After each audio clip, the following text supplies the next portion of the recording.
Thank you. Well, good morning again. And, you know, obviously we are into this play just a little bit about Charles Dickens. And I just want to share a little bit about Charles Dickens, his life, because I think it gives you some understanding of where his writings come from and how they touch us today. Charles Dickens was one of 8 children. He was the seventh of the 8th. And so he said one point in a writing, he said, I kind of felt like I didn't know my mother and my father. I knew they loved me, but I really didn't know them. Uh, and uh, and it shows up sometimes in again some of his writings. When he was in the first 8 or 9, 10 years of his life, it was kind of idyllic. He had a nice family. He felt loved overall. He felt a part of the family. And I mean, I don't know how you don't feel part of a family that has 8 in it. Okay. And so anyway, what happened though is that at age 11, his father, and in that day it was a custom, in his mother, and 3 of the children went to debtor's prison. Dad had gotten a little sideways with his debt, and in that day and time, they sent you to prison if you didn't pay your debt.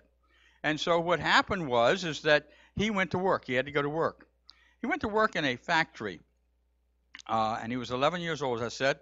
And when he was at work in the factory, what happened is that he was one of 4 people, 4 boys, who put together oil pots. But instead of just an oil pot with some oil in it, they decorated it. So it had to be very precise. And he put that together. And he did that for a number of years until he was 17 years old. And one of the things he shared is that when he was in that place, in that factory, that it was dark, it was dingy, it was scary at times, and there were more rats than people in that place. And so Charles brought up in that. Then what happened is, up until 8 years old, he had a pretty good education. And then when he came out of that situation, when his father and mother came out of debtor's prison, he went to school for a couple of years only. Charles Dickens was kind of like Charles Fillmore in his education, our co-founder. Charles Fillmore learned from the classics. He never went to school formally. He didn't have a college education. He didn't go to Harvard or Yale or anywhere like that.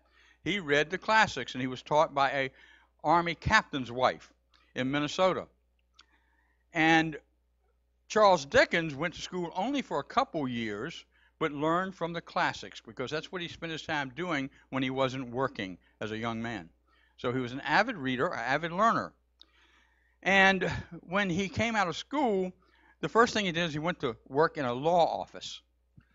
And some say that one of the lawyers is Scrooge. Okay, so many of the figures that come out of his stories are figures that represent people in the past. For example, Tiny Tim. One of the boys at the factory was crippled and died. Tiny Tim is part of that story as he picked it up. He was the first author of what they call narrative fiction. And yet, in some ways, it wasn't fiction to him. He was writing about his life, about the people in his life. I just imagine it was a healing opportunity for him. And then he went on to write The Pickwick Papers, which has made him world famous. And then from that, he put on Oliver Twist. Now, I didn't know this, but Oliver Twist was he wrote it as a play, not as a book at first. And as a play, it was, he put it on, and it was his first production as a playwright. He said at one point in his life that for 3 years, he went to the theater every night except Sunday night, because in that day and time, they didn't have Sunday night performances. But he did do that. And so he was infatuated with the theater, but he really didn't want to be an actor. He wanted to be a playwright, and he was a great one. Eventually, in 1843, he wrote The Christmas Carol, A Christmas Carol. That is probably one of the works that has sustained itself. Certainly the others are classics, but it sustained itself because we see it every year. We've seen all kinds of people act the part of Scrooge. We've seen all kinds of renditions of it. We've seen plays on it. And this morning, you got Unity of Richmond's rendition of it, okay? And we're going to move through the next few weeks. But this is a story truly of transformation. And we know that. Most all of us understand that. But it's more than that. It's really a story about the process of transformation. Transformation for most of us isn't a split-second thing. One moment we were hurting, and the next moment we're perfectly fine. It is a process that we go through. It is a process that we go through to find peace in our lives. It is a healing of the wounds of the past and a healing of those wounds in such a way that we grow. You see, as Scrooge goes back into his past life, guided by the spirit of Christmas past, he confronts not only the fun times, and all of us do that when we think about the past, when we think about Christmas. I'm sure there are fun times for most of us in Christmas. But there are also in our past times that we feel sadness and loss. And that's what Scrooge in Christmas past was bringing out to us about Scrooge. He not only experiences the past, but feels the past. And he feels the pain, and he feels the losses. But he's still in disbelief. You see, Scrooge thought his memories were supposed to be painful. Memories aren't painful. Memories are just thoughts. It's what we attach to the thoughts that create for us any pain or any joy or any angst or any peace. We're in control of that. But sometimes we get confused and think that the memories are supposed to be painful, are supposed to be a drama, and the more we talk about that, the more of the drama it becomes. All of us know people that we meet sometimes, and after we get together with them 3 or 4 times, they're telling the same story. It's not always a pleasant story. Many times it's kind of a drama in their life. And it's in that drama that they feel okay. They start to identify with the past. And yet in time, they don't feel okay. It does nothing but create a point of becoming more disappointed, and then people start to identify with their past. They think they are their past. And none of us are our past. Even the good in our past or the negative in our past. We are not our past. We just think we are at times, and we get confused by that. And sometimes these memories are kind of like sticky. They stick to us in such a way that we have this emotional reaction to them. And then we start to create in our minds sometimes maybe the idea that I'm justified in thinking of this because of what happened to me. I'm justified in this because I need somebody to apologize to me. I need somebody to forgive me. I need somebody to put their arms around me and love me. And if nobody's doing that, then I've got a right to live the hurt. I have a right to feel wounded. But at some point in all of our lives, it certainly has happened for me, we come to grips with the idea that we have to face our past. We have to bring it up. In Unity for many years, we were taught, or they were taught, it was before my time, that our job was really to just be positive. The power of positive thinking. Just be positive and everything will be okay. Don't bring up anything from the past. Don't bring that negative stuff up. It doesn't make any difference. But what we've learned, and during the last 20 years, that Unity starts to say, no, bring up the past because we have to face it. We have to release any power it has over us so that we have power over our present moment. You are welcome. And so as we move into that, we say, how do we do this? And there are a few things we can do. Sometimes journaling helps. Meditating certainly helps. Talking with a therapist helps.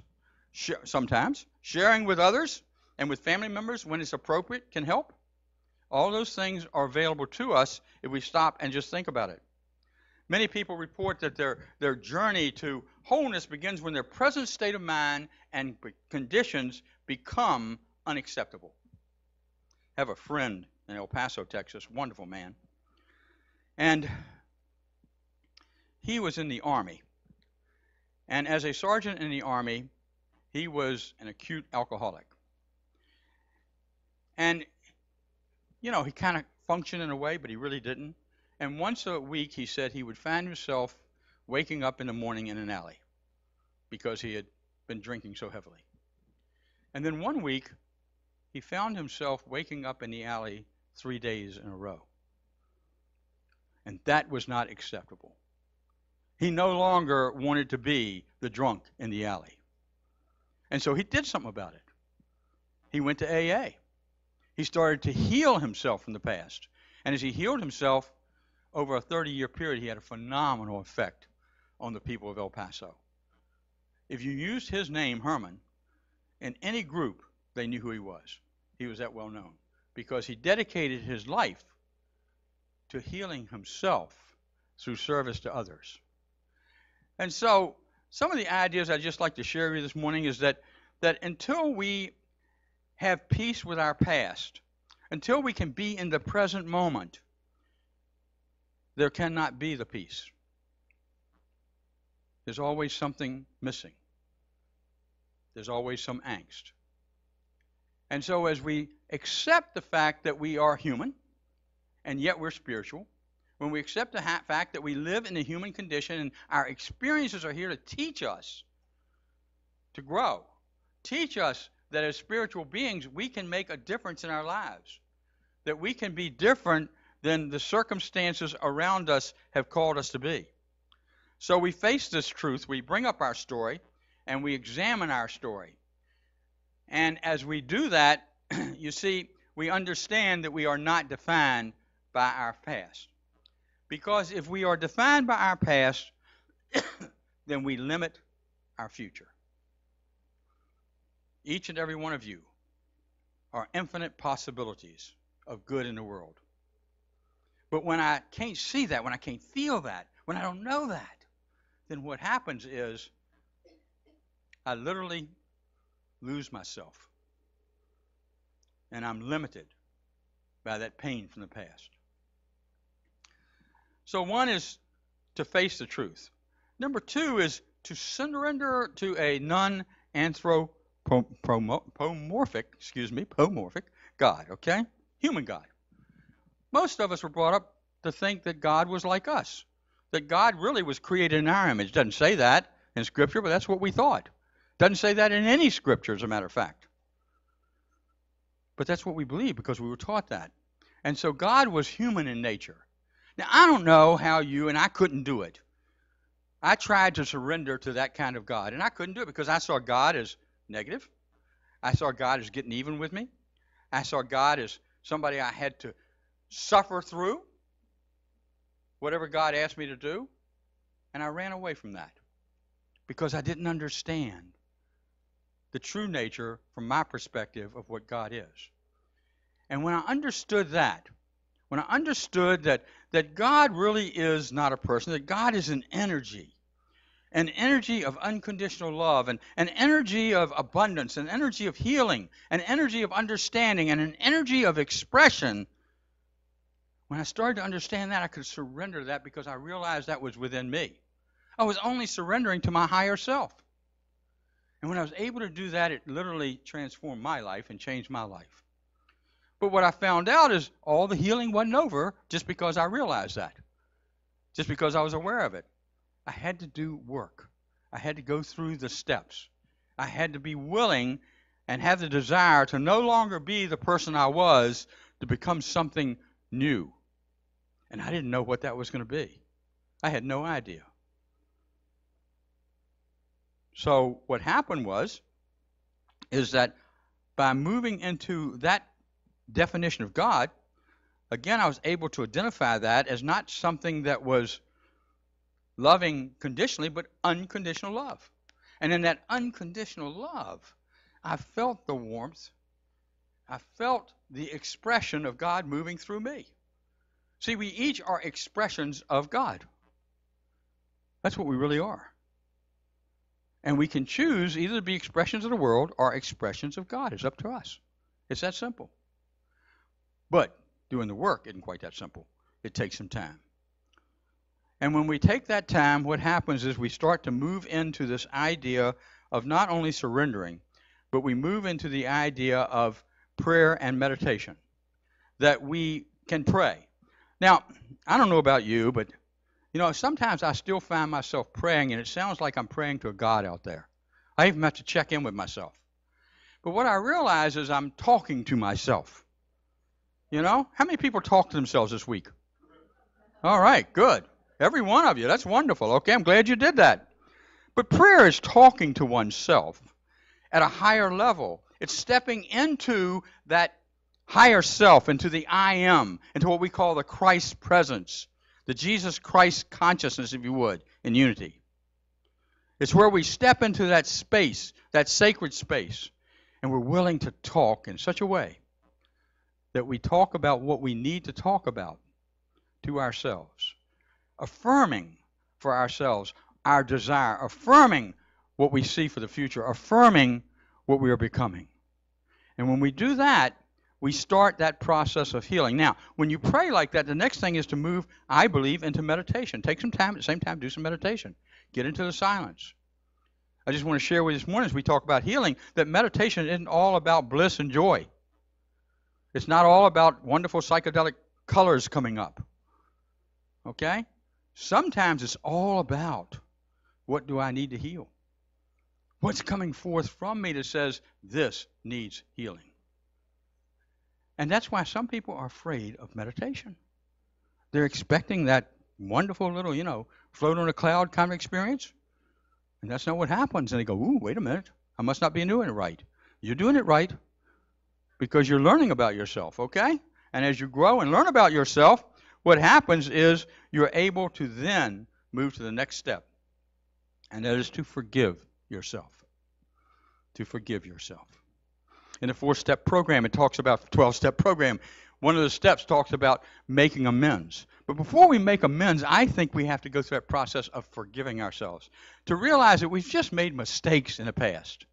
We've made those mistakes sometimes based on our training, sometimes based on the way the world perceives us and we think the world should perceive us. Sometimes because we just misunderstood, had a misperception of what was happening. Daddy couldn't love me because Daddy couldn't say, I love you. But Daddy's daddy never was able to say, I love you. Does that mean Daddy doesn't love me? No. Because Daddy spent hours getting things ready for me for Christmas. Daddy's actions speak louder than words. But as a child, sometimes I don't see that. I don't feel that. And so I can convince myself through a misperception that I was not loved. So we forgive ourselves, and if we forgive ourselves, we're willing to step out and make those amends with others as appropriate. To actually go and sit and talk with somebody. Not to ask for forgiveness, but to say, I just want you to know that I'm sorry if I've done you any harm. I'm sorry if I've hurt you in any way. I'm sorry if our relationship hasn't been what it should have been. We can say that to friends. We can say that to neighbors. We can say that to our children. We can say that to our parents, even if they're not here. We can share that with anybody, and it's so healing. It's so wonderful. And as we do that, we move through this process of really being prepared to move forward. And one of the things is to be in the present moment means to surrender how is the future going to develop. And so what we need to do is then be guided by Spirit, guided by that expression of God working in and through us. And as we're guided by that expression, you see, we don't have to worry about the how. It'll come to us. The resources will come to us. The people will come to us. The opportunities will come to us. Things will happen. And you will find a sense of purpose, but more importantly, you will find that sense of peace. So what we remember is that, one, we face the truth. It's not as ugly as you think. And then when I face the truth, I release and I let go. And I do that by surrendering. And when I surrender to that higher power within me, I then know how to pray and meditate in such a way that I am growing. I am still searching, but I am growing. And what I need to heal comes forth. And then I learn to forgive myself, and as I forgive myself, I am then able to forgive others. And then I just allow Spirit, through the power of discernment, to let me know what is mine to do. Many, many times I just go to Spirit and say, what is mine to do? And Spirit tells me. And then Vicki says, that's not right. She doesn't say that. She says, maybe there's another way. No, anyway. But really, we have to do that. And some of the things that helps is have people around us who are willing to say, okay, wait a minute. Think about that. Is that spirit or is that ego? We get them confused. I do. And it's okay, but just to figure it out is what we do. And so what we know is that peace comes through a process. That's what this whole play is about. Peace through a process. And that process is created on the oneness based on love. It makes this a Christmas of healing. That's what I hope for you. A Christmas of healing. A Christmas of connection. That's what we're here together in community. A Christmas of hope and a Christmas of peace. That's what I wish for you. Our Wayshower was born during this season. Our Wayshower gives us a direction in how we can be in peace, even, as he said, when the world is not at peace. And I would add this morning that I know it might be difficult as we watch the news. Seems like now every week something's happening that is catastrophic and traumatic to people. I ask you and suggest to you that you go within, that you allow yourself to feel the peace. Because until we can do that, there will be no peace. It's going to come from us. It's going to come from people who are settled and who can say, I forgive everybody, and what is. And yes, there's accountability. But I can be more tolerant that way. I can be more honoring that way. I can be more accepting that way. And when people feel that love, I don't know. Maybe it'll just change some of the folks who have some idea or are lost, if you would, because they don't feel love in their life. And that's all that's happening. They just don't feel love in their life. You see, anger,